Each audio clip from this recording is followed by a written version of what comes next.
Nuestro jefe de Estado, Nicolás Maduro, denuncia la desaparición del buque petrolero que se encontraba en aguas del Mar Caribe, secuestrado por el gobierno de los Estados Unidos con tripulantes a bordo, en el cual se llevaban 1.900.000 barriles de crudo.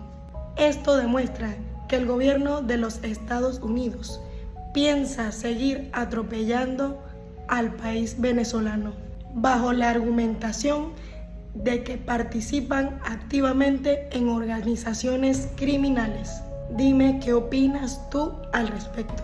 Te leo acá en los comentarios.